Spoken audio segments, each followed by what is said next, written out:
May 1991, the entire basketball world witnessed something unforgettable. Michael Jordan, the man chasing greatness, finally faced down the two biggest thorns in his career, Isiah Thomas and Bill Laimbeer.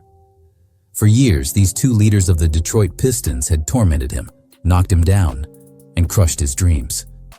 But this time, Jordan wasn't coming in as the flashy young scorer who could drop 50 points and still lose. He came in as a transformed player, a leader, and a man who was ready to destroy his rivals once and for all. For nearly half a decade, the Detroit Pistons were the toughest team in basketball.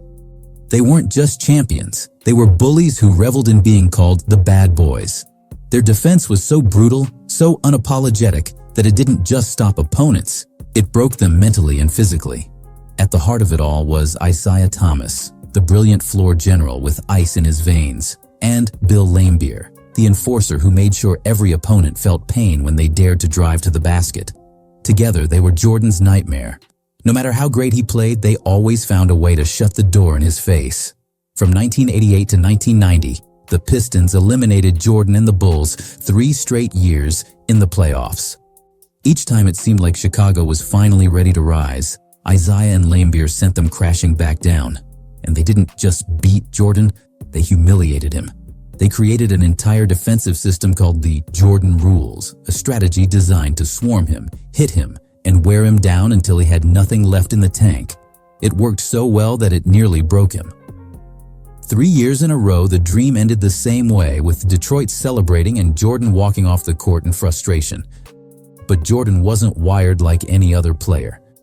Instead of running from the challenge, he turned his pain into fuel. He hit the weight room harder than ever, putting on muscle to withstand the punishment of Detroit's defense. He became a smarter passer, a more unselfish leader, and a defender who could shut down anyone in his path. By 1991, he wasn't just an unstoppable scorer. He was the complete package. The stage was set for a rematch in the Eastern Conference Finals, and Jordan knew this was the moment that would define his career. The Bulls had already beaten the Knicks and Sixers to reach this point, but the Pistons were the ultimate test. They had just eliminated the Celtics and Hawks, and they wanted a 3rd straight trip to the finals. Game 1 went to Chicago, but that had happened before, in 1989, and the Pistons came back to win the series. So when Game 2 tipped off in front of a packed Chicago stadium, Jordan knew that everything was on the line. This wasn't just another playoff game. This was his chance to finally crush the demons that haunted him. From the opening minutes, Jordan made it clear that this was a different version of number 23. He wasn't forcing shots or trying to do it all himself. Instead, he set the tone by finding his teammates. He dished an early assist to John Paxson for a 3, then hit Horace Grant for a layup, and later found Paxson again for a mid-range jumper. Jordan was showing that he could trust his teammates and that Chicago's offense was no longer a one-man show. But make no mistake, Jordan wasn't going to stay quiet for long. Facing Isiah Thomas, who was giving up size and length, Jordan rose up over him for smooth jumpers from the perimeter. His high release made it nearly impossible to contest, and once he saw a couple go in, he started to lock in. On defense, he was just as aggressive, drawing charges, poking the ball loose, and turning defense into fast break points. By halftime, the Bulls had built an 8-point lead, and Jordan hadn't even unleashed his full scoring arsenal yet. That would change in the second half. Coming out of the locker room, Jordan attacked Joe Dumars possession after possession. Whether it was isolation from the wing, a pull-up jumper off the dribble, or a quick drive into the lane, Jordan was in complete control. Dumars was a great defender, but against Jordan in that zone, he didn't stand a chance. Even when Dennis Rodman switched onto him, Jordan found a way to score, knocking down a three-pointer and taunting Rodman afterwards. It was vintage Jordan, skilled, ruthless, and confident.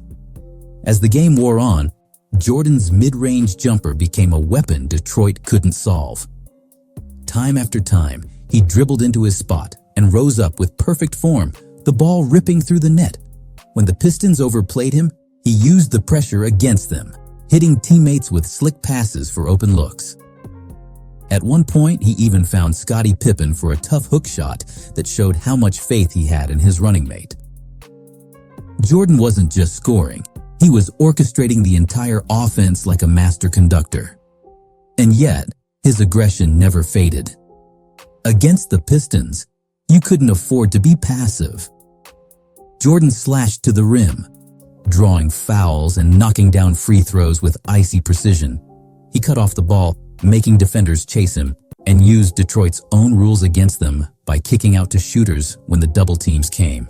By the end of the third quarter, he had already piled up 12 points in the frame, and his confidence was only growing. The fourth quarter was pure domination. Jordan was everywhere, scoring off pull-ups, hitting threes, throwing pinpoint assists, and locking down on defense. At one point, he jumped a passing lane for a steal and turned it into a fast break layup, the crowd erupting as if they knew this was the moment the Pistons' reign was finally ending. Detroit tried everything: double teams, traps, physical fouls, but Jordan kept coming. He looked possessed, as if losing wasn't an option. Every shot, every drive, every play carried the weight of years of frustration, and he was finally letting it all out on the court. When the final buzzer sounded, the Bulls had taken a commanding 2-0 lead in the series. Jordan finished with 35 points, 7 assists, 3 rebounds, and 2 steals, shooting 50% from the field, perfect from 3, and nearly flawless at the free throw line. It wasn't just the numbers, it was the way he controlled the game, the way he broke Detroit's spirit, and the way he proved that this was no longer the Pistons' league. The torch had officially been passed. And what came next was history. Jordan and the Bulls didn't just beat the Pistons, they swept them in 4 straight games. Isiah Thomas and Bill Laimbeer walked off the court without shaking hands, a bitter reminder of how much this loss stung. For Detroit, it was the end of an era. For Jordan, it was the beginning of one. He went on to defeat Magic Johnson and the Lakers in the finals, capturing his first championship and launching a dynasty that would deliver 6 titles in 8 years. Looking back, the 1991 Eastern Conference Finals wasn't just about basketball. It was about growth, resilience, and transformation.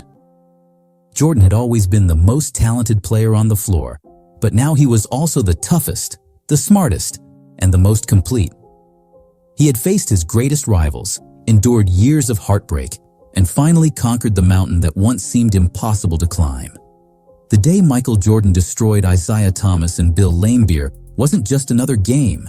It was the day he cemented his legacy. It was the day he proved that no amount of physical punishment or mental warfare could stop him. It was the day the world realized that Michael Jordan wasn't just chasing greatness anymore.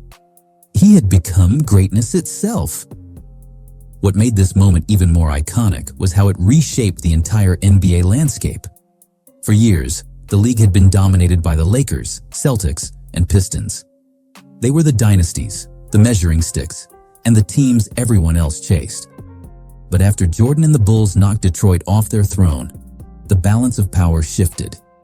Suddenly, it wasn't about surviving the bruising physical battles of the 1980s. It was about keeping up with a new era defined by speed, skill, and relentless scoring led by the greatest player alive. The sweep also carried a symbolic weight far beyond the scoreboard. The Pistons had been masters of intimidation, using psychological warfare as much as physical strength to win games.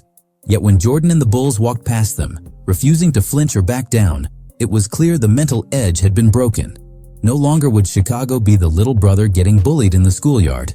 They had stood up, thrown punches back, and walked away stronger. That image burned itself into basketball history. And then there was the infamous walk-off. As the final seconds ticked away in Game 4, Isiah Thomas and Bill Laimbeer refused to shake the Bulls' hands. They left the court in silence, their pride too wounded to acknowledge the better team. For Jordan, that moment said it all.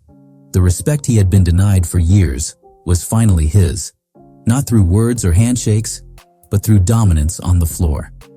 The Pistons' refusal to show sportsmanship only confirmed what everyone already knew.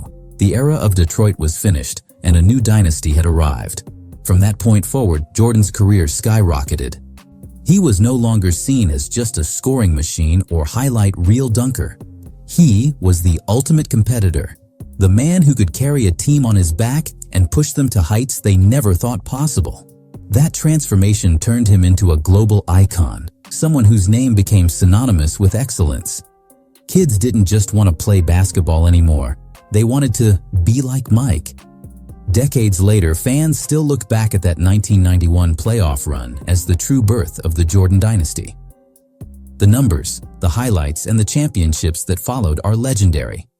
But it all started with finally destroying Isiah Thomas, Bill Laimbeer, and the Pistons.